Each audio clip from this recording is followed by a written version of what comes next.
If you were giving one message to someone listening today to help them go from where they are today to that first million in business or the next million in business, what would that one piece of advice be? Hello and welcome to a very, very special episode of Walking with Walfinch. I'm joined today by Greg Rank, which, Greg is one of the founding members of Walfinch. Thank you and welcome to the nice show. To see you, Amrit. Yeah, very good. So Lovely Greg, day. Oh, it's a great day for it. If we can catch us without rain, then this will be one of the best ones. Yeah, we're in. So Greg, you are the managing director of Walfinch Mid and South Bucks. Yep. How did it all start? I was thinking about this on the drive up here and thinking, when we first met, which was pre-Walfinch. It was. Do you remember that? Yeah, certainly. I really do. I think it goes back to 2016. In fact, I remember it vividly. And I just come out of a background running my own business in marketing and advertising for quite a long time, actually. And that finished in 2014. Right. And I had a couple of years where what's the next stop for Greg? What am I going to do? And I wanted to do something that could take my skill set, which was marketing and advertising, into another sector, and one where a maturity, the ability to speak and communicate with people is absolutely paramount. Yeah. And I came across the care sector, and I looked at it because I came across it via a lot of people, like my own parents, my mother, in fact, who ended up in a care home. And that brought me into contact with the care sector. And then I realized that this is a business as well, and they need to market, advertise, get their name out there. And I just saw an advert in Oxford for one of the nationals, actually. Head office was in Waterloo, but this was a satellite office in Oxford. Applied for the job and walked straight in and got the job on business development. And that's where I met you. I sort of remember I was sitting in the office and, there's a knock at the door. In comes this gentleman. I was like, oh, who's this chap? That's right. It was quite full, your office, I think, down a country track. And it was actually a cold call. And that's not something I particularly like to do, and I don't do it that often. It's not really my bag, and that doesn't always work in care sector anyway. But I did cold call you, and I knocked on the door, and in I went, and pretty sure I had a box of chocolate biscuits, I think, and it was a living care company that I was working for, and obviously there was synergy between domiciliary and live-in, and it's good that we talk to each other. And from my previous background in advertising, marketing, it's all about communication and talking to people. And hence I had the I don't know if it's courage, but the confidence to knock on your door. Yeah. And well, it's courage, isn't it? It takes quite a while, I think. It is actually. Yeah. But if you're confident in what you do and your product and you're not flying it, then it's much easier, to be honest with you. And we had a great conversation. I could tell you how we could work together, and you knew all this anyway, but you weren't humouring me, but you were generally listening to what I was saying. And I think a couple of years after that, when you were starting Walfinch, you kind of put me in your little black book and you gave me the call. It's a really funny thing because, obviously you get cold called a lot, in person, at shows, on the phone, and usually you sort of shut it down straight away. But there was just something about that meeting where I remember I was sitting there, I was tapping away, I was doing something, really fun, like the finances or something. And you walk in and I was like, what's going on here? And we're having this, very nice conversation. You weren't pushy, it was just pitch right. That's and it always sort of sat with me of thinking, what a nice guy. And then we obviously met many times, but a story that I don't think I've actually ever spoken to you about is the reverse of that, of what happened when we were setting up Walfinch. All right. So cool. On one of my allocated walks through lockdown, I was actually we locked down in Buckinghamshire, in Jarrett's Cross, at my in-laws, and so I was there just working till 3 a.m. setting up Walfinch every day, and my wife was having lots of fun with our 18-month baby, and the rest of the country was cycling, right? Yeah. And so we're going for one of our walks, and she's like, my wife, this is Trishna, she was like, oh, so who's going to buy a franchise? I was like, well, someone's got to. I was like, and when they do, I'll let you know. And she said, so how are you going to manage this? And I was like, well, I think what I need to do is just get really good people around me, to help develop the business. Now, I knew a lot about Homecare, and I'd been a franchisee myself, but I didn't have anyone at the time. I didn't really know anyone in franchising. Like we've got Julie and Richard now, and Amanda. But I didn't know anyone like that was actually in franchising, understood how the franchising model works and all of that. And I thought, oh, there's Greg. He would be great, and to lead the charge on helping build businesses. Wow. And so I picked up the phone to you, and as that phone was ringing, and I was going to say, hey, Greg, do you want to come and work with me? And basically do this kind of BDM type of role. Yeah. And as that phone was ringing, I was like, no, you idiot. This is the guy. He's going to do it. At that moment, at that point. The phone was ringing. Yeah. And I was having this whole conversation with my wife, who was standing right next to me. I had the baby strapped to my chest on the carrier. and she's saying, oh, so you're calling this guy, to sort of offer him a job, essentially. And I was like, he's excellent. And you picked up the phone, and I immediately was like, bam, Greg, I'm doing this. What do you think? Yeah, I didn't know that. Wow, amazing. It was in that split second that I just realized that, I was having the wrong conversation with you, because you always struck me as someone really entrepreneurial, someone that, you were doing the job and all that kind of stuff, but it was just, you were there. You had that grit, that resilience, that energy on the delivery. Yeah. It's I don't know whether that's a natural thing, if it's just a projection that one does, but for me it feels quite natural, because I like talking to people as well, like you do. Yeah. and so clearly that must have come through, I think, because I must have been giving something off. Well, it's a leadership quality, isn't it? Yeah, I think so. And it's not something that you have necessarily when you're younger, when you're starting out. Yeah. It evolves, you grow in confidence, and as I said earlier, if you know your subject, then it's easy, it's natural, it's a normal conversation. Yeah. And it just needs a little bit of oomph and get up. And also, I think subsequently, I've visited a lot of dom care agencies in my previous roles as a consultant, like with the Oxford company I was talking about. And, I realized that a lot of them are not that good, really. Yeah. They just sit there and wait for the phone to ring, and they haven't got that entrepreneurial spirit, that dynamism and that zest, whatever you want to call it, and they don't have the aptitude or the confidence to do it. And I thought, if I can bring that from my previous world into this environment, into this sector, then that gives me a real head start. And that's Amrit, that's 5 years ago now. That's 5 years ago, I know, exactly, isn't it? And here we are, and everything I'd hoped for, and hopefully that you'd hoped for, has kind of worked. Yeah. It's followed the plan. Well, you're doing it, right? Yeah. I remember that first Zoom call. If I'm really kind of being honest today, that first Zoom call, we were moving house, and I came into my flat in London, and there was only one spot that had no boxes. Yeah. So I put myself there, put the laptop, and going through that Zoom call and saying, this is what I think are realistic projections. And you've literally hit the nail on those exact projections over that 5 years. I mean, that is phenomenal, Yeah, and I look back, and I'm really pleased that I did it. And if you're the right person in the right place, and I was in the right place in my life at that time as well, which was great. And that just came out of our initial 10-15 minute meeting, didn't it, where we both felt something, and it's carried through like that, which that's not necessarily out of a textbook. No, it's really not, though, is it? Not really. And the whole beginning of it was very kind of unorthodox, and having a franchise development meeting on services at Oxford, sitting on the floor 1 meter apart, 2 meters apart. That's right, we did, didn't we? Yeah, that was a warm day as well. I remember. That was a very nice day. That's right. And I sort of remember thinking, and I was so confident when we were talking, because I just thought, if someone like Greg can't do it, then that's it. The model doesn't work. It's right. And I do. I'm not blowing hot air. I really sort of believe that, because I just think it's all of the right attitude, and it's all of the kind of the sort of elements are there, and it's about putting that together. But I'd love to hear what was the hardest moment in this last 5 years. Was there a moment, a day, a time, an event that happened? There are lots.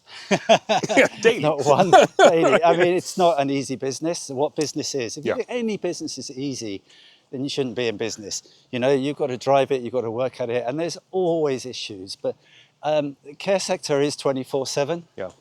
Getting my head around that, you can't really turn the phone off. You're always on it.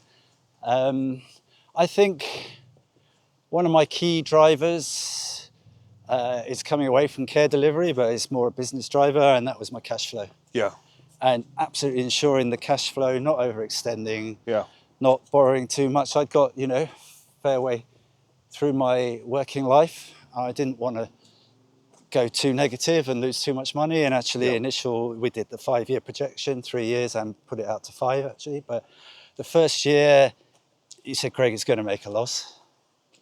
And quite painful, isn't it? yeah, You know, but what I took from that, and that's how I remember it, and you know, the figure is it showed -70. Yeah. After we had a chat, and I looked at it, I thought, I'm in not West bloody, Hampstead, in that office. Yeah. thought, I'm not bloody doing that. Yeah. I'm not losing 70 grand, and that was a driver for me. Yeah. And I didn't, obviously, No. which was great. I went the other way and doubled, so which was really good. But I think the hardest moment is one, looking after the business, the finances, and that gets you out of bed, that gets you motivated, that makes you pick up the phone and go and see people, right? Because the phone isn't going to ring in the office. So here we are, and there's my phone, there's the name, there's the brand, and where is everybody? It's not going to ring. Where are the leads? Yeah. Yeah. And what business does that happen? You've got to go out and generate. Absolutely. I think that is just such a valuable piece of advice. I think, you know, if I think about the general theme that we've had at Walfinch this year, it's all been about, yes, nice, isn't it? Jacket there. The general theme at Walfinch this year has really been about networking, shaking hands, getting out there, right? Yeah. And just finding out what's everyone else up to? What do you know, what's your neighbour up to? What's the doctor up to? Whatever it is, whoever it is within that sector. And I think absolutely, you know, but the thing that you said there about managing the numbers, I think that's really interesting. I remember having that initial conversation with you when you came into that office, and we sat down. We went through that financial forecast, that 5-year one. That's right. And we were tinkering with the numbers. Yeah. And we came up with, well, here are your charge rates, and you know, at that standpoint, do they work? Do they not? And they didn't. And it was like, okay, great. So how do we fix that? But what I thought was wonderful is you did it. You know, you give you know, as a franchisor, I give so much advice to people, and they're like, great, cool, yeah, that's really good advice. And then you come back 6 months later, nothing's happened. Yeah. So I take out of that, Amrit, was the pounds. You mentioned the pound, right? We were going for like 24,000 hours of care, I think, something like that. Greg, put a pound on it, right? Yeah. What does that equal? For the same amount of work. Yeah. Put £2 on it. What does that equal? And I you know, it said, it's not glib, it's real, right? It's just like, well, that's 24 grand for the same amount of work, just by a pound. Yeah. As long as you can do the pound. And it was building the hourly rate. And that was a big learning for me. That it was a simple thing you said, but it really hit me between the eyes. And and look, you know, as a franchisor, my job is very much about giving that advice, giving that coaching. But I think the great thing is the fact that you've held on to that and you've done something about it, and you know, you're so sort of diligently involved in that. I think that is a really, for me, that is a really hard thing. When I'm speaking to new franchisees now, I'm thinking, you know, are these people that would, will they work with us? You know, are they teachable? You know, and can they do it? Because if they can't, then what I don't want is someone wasting their money, right? You know, and I had a conversation with someone recently. I was like, look, this isn't for you. Franchising isn't for you. And you know, he's thrusting a check under my nose, which is also quite painful. You know, and I'm like, you know, 18 months from now, this relationship will break down. You know, and it's not because you're bad, I'm bad. It's just that this isn't right for you. And you know, either the acumen's not there, the finances aren't there, the chemistry's not there, or it's that you're not right for a franchise. And I think it's, you know, people that want to go together are really past that. So what was the best moment that you've had? You know, and even if it's from the care side, I mean, in any of those stories. again, there were a lot of difficult moments, but there's been a lot of great moments as well. And I mean, I look back and I look at the number of people I'm employing, which is 24 people now. Wow. All on full-time contracts. Amazing. All of them on full-time contracts. Pretty much, yeah. Wonderful. And I look at people fly, some are from overseas, but they fly back home to be with their families and come back again. And by working with Walfinch, we're enabling them to do that. Yeah. And they take videos of their lifestyle over here on weekends away with the family and the kids, and they proudly put it up for everyone to see on their socials. Which is just amazing, I think. The fact that you have been able to facilitate that. It's, when we talk about makes me proud. Yes, as you absolutely should be. When we're talking about redefining home care, you're redefining people's lives there, right? In that moment, it's amazing. I find that really stimulating. Yeah. I think it's great, and people think, there's so much more to care and providing and looking and doing personal care. We're facilitating that lifestyle, and they're discovering what's available over here and how different it is from when they were at home. And so that's the overseas people that are on certificates of sponsorship with us, and they do such a fantastic job in the community, and they really bring value as well. Yeah. A lot of them go to church. They're big in their church environments on Sunday and everything, and we work the rotas and the rosters to allow them to do that. And so you accommodate for that? 100%. Wow. Yeah, absolutely. So that's great. And then the other bit of success is just, again, coming back to the numbers. The way, year one doubled what you said, year two doubled it again, and kept adding to it. And 5 years later, here we are, over £1 million from zero. From nothing, from thin air, right? From a handshake and a coffee at the services to £1 million. I mean, that's just... That's right. I've literally got a fuzzy feeling right here, right now. I'm not joking. I mean, I just find that just, when we're talking about how you are speaking about how proud you are from, what you've developed with the care stuff, I feel like that with this relationship of, building this wonderful relationship, but also enabling that, to say that we've worked together. You've done all of the push-ups. All of the push-ups have been from you. You've put all of the effort in, and you've built it, and you've done it, right? Because it feels like a slight bit of pipe dreaming, right? When you've got nothing and a spreadsheet, and I'm going to make £1 million. And you've gone and done that. But equally, that brings me quite nicely round to working within the franchise situation, right? Yeah. So the other side of that is I enjoy being part of a bigger franchise team. Yeah. So when I had my own business for quite a long time, 24 years, I didn't really have anyone to talk to. It was just me. And I didn't know if I was doing things right. And was I managing people right? Was I doing appraisals right? Was I running the business right? No one to talk to. It's quite a lonely road, to be fair. Yeah. So I really like the idea of being part of a shoal, if you like, and a slightly bigger fish on top that you can swim under and feed off. Yeah. It's my analogy. And I feel that, and I get a lot out of being part of the franchise and seeing it grow to where it is now. Because right at the beginning, I knew it might be, it's natural, just around the edges, not, a few rough edges, put it that way. Well, I didn't mind. It's part of the development, right? And I really, I feel proud of the way I've seen the franchise grow, to be honest with you. I really like that and where we are now. And it's just come so far, really.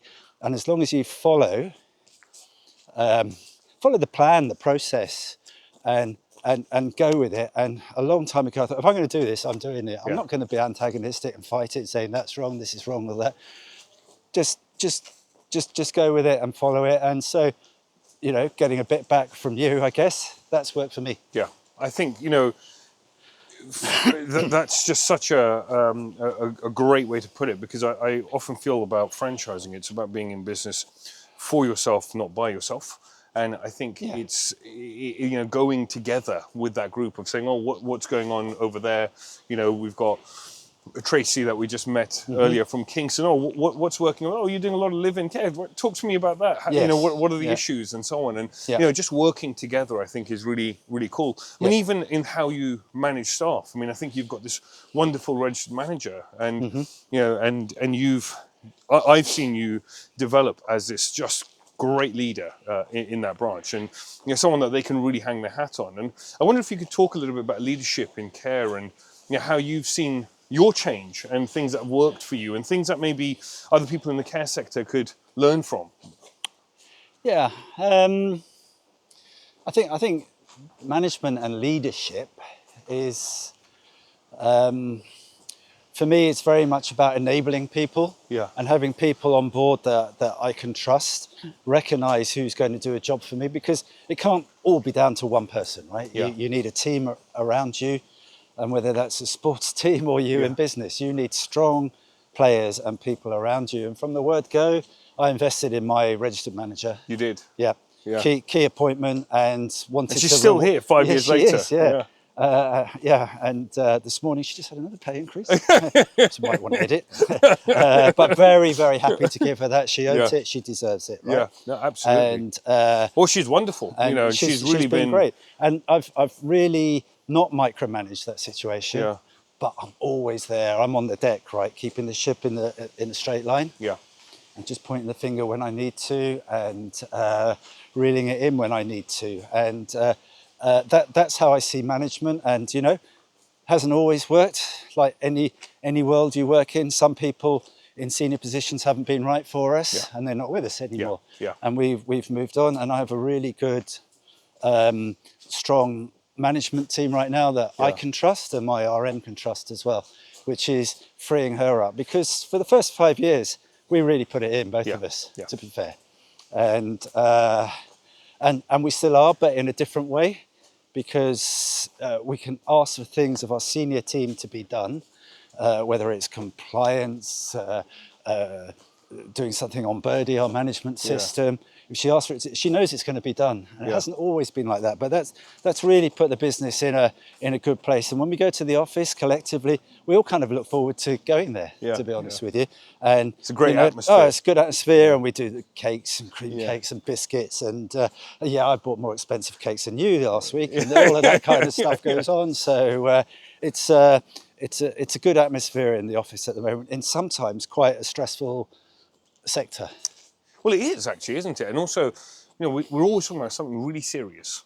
But actually, I think the great thing about people in the sector is that they know how to, politely be light-hearted about the whole thing. And, important. Because otherwise you can't cope, right? No, your own mental health takes a beating. It does. But, and I think on management and leadership, I think one of the things I've really noted about you, which I think a lot of franchisees struggle with, within care, as a sector.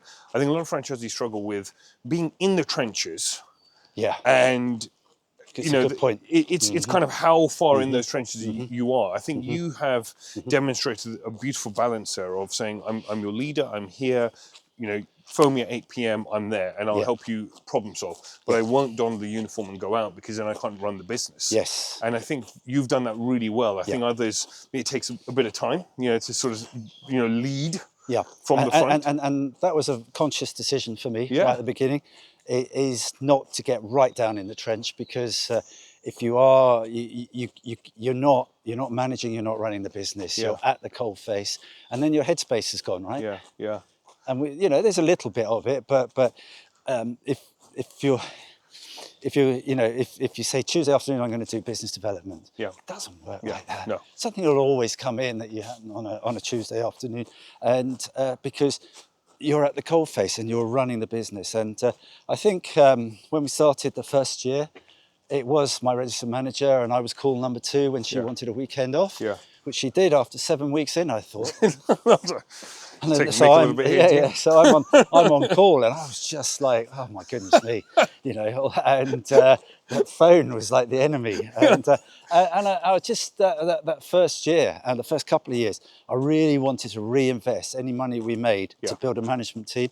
So I wasn't the second call after the RM. Someone else had the experience, the knowledge, the training to do that when the RM was not available on out of hours or whatever it might be.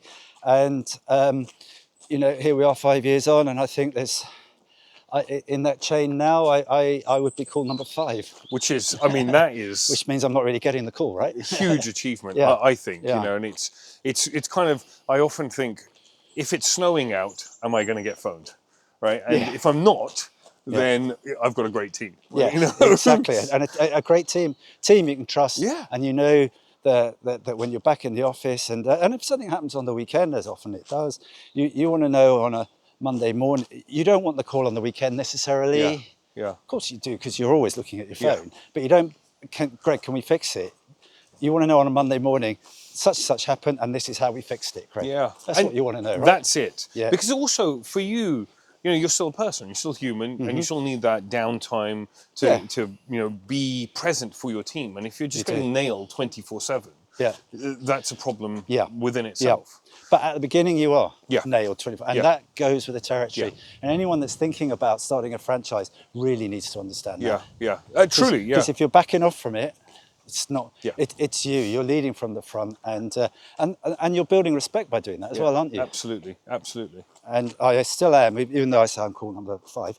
You know, I'm still always available to anyone, and my phone is on holiday, at home, weekends, evening. It's always on, actually. It's not always being run, but it's always on, and I'm always checking it. No, I think, you know, one of the best things that you ever did was just focus on that investment piece. I remember we had a masterclass years ago, and I was talking about my own story of doing exactly that, you know, and I remember us talking about it, some of the franchisees, you know, I think, oh gosh, you know, I need to take some money out, you know, I've got school fees to pay and all that, which is also reasonable. And it's just sort of figuring out, okay, well, you know, how long do I want to be in the coalface? And if I invest and with the right people at the right pace, then I can move myself out, I can build scale and all that. Yes. And how has that helped you with clients? You know, having this great management team, when you think about the end client and how your service is to them, you know, what are the things that you think that you're able to do there that, you know, maybe others could learn from and say, well, you know, these are the interesting pieces that we're doing with our clients, or getting out there particularly quickly, or doing those reviews on a more frequent basis, and that proactivity that I know you've got. Yeah. So clients is, I know within Homecare, a lot of people don't really want to talk to their clients. They just, you know, they get the money for the service, for the provision comes in, and they're not talking to their clients. But we actually do proactively go out and encourage reviews a lot. Yeah. And reviews often, because of the demographic, the age demographic of our clients, what's a review, what is it? But reviews are really, really important. And I've spent a lot of time in the last couple of years, having been standoffish initially from reviews. I thought it was a bit of a big ask to people. But once you start it, it's fine. And we've last 6 months, we've got 17 or 18 reviews. I know it doesn't sound a lot, but that's pretty good. Maybe 3 a month, and they're all 5-star, and we have a 9.9 rating plus Homecare, and that's absolutely fantastic. And that's through communication with the clients. Every time something comes in, say, you know, your ladies or your men have done a great job, and they were so happy. And my mother I'm happy because my mum's happy. Thanks, guys. Thank you for that feedback to the office. Here's a link. Would you mind putting that on as a review? And 9 times out of 10, they're very happy to do that, because they want the message to get out, what they're experiencing, right? So that's building us within our territory via our clients, and our clients are almost doing the work for us. It's just epic. By putting reviews up. Well, truly. And also, I just think it's a really hard thing, because if I was getting care for my parents, but someone totally random coming into the house, and I'd be thinking, can I trust this person? Are they going to be kind to my parents? And all of that. And I think that it's a real service to do a review for a care provider and get that message out there and talk about how you support. It's so powerful. It helps other people that are in that same boat. Yeah, it does, because it instantly builds up a trust, doesn't it? So, truly. And you know, we're now starting the Walfinch Time to Thrive concept, which we launched last year. And you need the right people in the right place to do that. And we're starting to do that, and we've built budget in for this year to do it as well. So what are you going to be doing? Which means we can get out into the community. Well, we've just signed up for the blue box, if anyone knows what that is. It's something we've been introduced where we can take this box, which physically can do temperature, blood pressure. Amazing. And it's just gives us another reason to go into communities, into village halls, we are Walfinch. We can do some sit-down exercises. Wonderful. We can do some games, but also, well, do you want your blood pressure done while you're Yeah, here? And it's yeah. just a communication piece, right? Yeah, yeah. And it just gives us another reason for people to come and visit us. And Yeah. obviously behind that is the big Walfinch banner, so it's great on social. So it's just community work, and the next appointment for us actually is in that area, which is going to be a kind of a community relations manager. Oh, Not really? necessarily going to give it that title, Yeah. but that's what they are. Yeah. Just to get us out into our area, because the rural communities are full of people that need support. And actually, it's those communities that often get neglected because Distances. it's Yeah. distances, Yeah. and I think they don't have those clubs and they don't have Yeah. the facilities there, and they have to travel that much further. Yeah. So I think when providers like yourself are offering that, that's a really powerful thing for them, and it's it properly supports. And I think one of the things that we've been talking about a lot has been muscle mass for older people, and you think Yeah.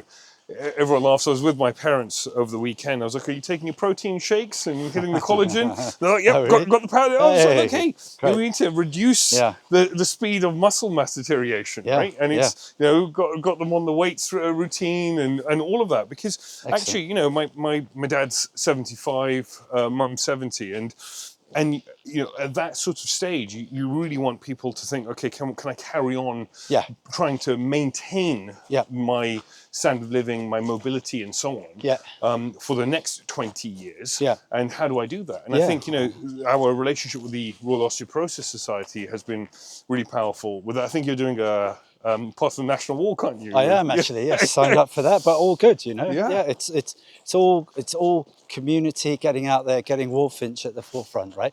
And some people within the care sector, some franchises are doing that, but not very many, right? So that makes us a real point of difference. And I think it's really about all of the elements, and thinking, well, have we got all of the kind of content pillars out there? So that having the wellness series out there, having the Thrive clubs locally that you're doing, having the charity events that you're doing, giving the information out there, then the podcast and whatever. And you think, when a client comes to you and says, my mum or dad need care, you can give them a full suite full portfolio. And this is it, of saying, look, it's digital, it's in person, we've got access to doctors, we've got access to personal trainers. Actually, spoiler alert, we're on Thursday starting to film with a bodybuilder for a podcast that we're doing. And so it's a podcast series that he's asked me to host him with. And it's all about this, and thinking, how do you age well, longevity, whether it's supplements, whether it's muscle mass, whether it's exercises, and really kind of getting into that whole piece of saying, what is the missing gap? Because no one's talking about that, right? They're not, but maybe we're getting off topic a little bit, but maybe not. But I go to the gym myself 2 or 3 times a week, and various times, often early in the morning. Sometimes if I got between 4 and 5:30, I might tuck out then. It just depends. Yeah. But I am seeing where a gym used to be full of younger people, right? I am seeing older people in the gym. Absolutely seeing it. Yeah. And of that age group, mid-60s, 70, 75, whether they're in the pool, whether they're in the gym or doing a yoga or something like that, but they're there, right? And that was never the case 5 or 10 years ago. No, yeah. So if we're hooking into that, I think perfect. It's really interesting because the demographic that we're talking to, whether it's those people or their parents, because I kind of look at home care, and actually maybe the word needs changing, because it's really not that, is it? Really, often it's just support in all the different ways. Yeah. Whether it's personal, whether it's someone to go to the gym with or go to the cinema with, whether it's medication, whatever it is, but actually it's much more full suite, and I think over the last 20 years it has changed, but as a sector we probably haven't moved with that, and I hope that initiatives like what you're doing here with the Time to Thrive will help develop that within the sector. And I really hope that everyone else copies and starts getting behind it and says, by the time I need care, it changes, right? Exactly. And to support that, everything you've just talked about 5 minutes ago, but we're doing print advertising, good old-fashioned print stuff as well. Yeah. Sometimes in local village magazines, some black and white, some colour, with leaflets, obviously. But you know, we have an advert just this week arrived on the London-bound platform at High Wycombe Station. Yes, right? I saw that campaign. 2 million commuters go through there. Another Amazing. one in Haddenham and Tame, 1 million a year. Not all want care, but our ad is punching out on the platform. It's orange, and the imagery. It's got it's got the guy with the tennis racket and the lady in the outdoor swimming. And people are like, on a Monday morning when they're all bleary, like, oh, what's that? What is that? It's not the normal image of, you know, old person, bed, coffee carer, old person, bed, coffee carer. And it's with the colour, the branding, that imagery, and the copy, which is really clever. I'm hoping that will leap out of the platform, and people will see it. So it's all of those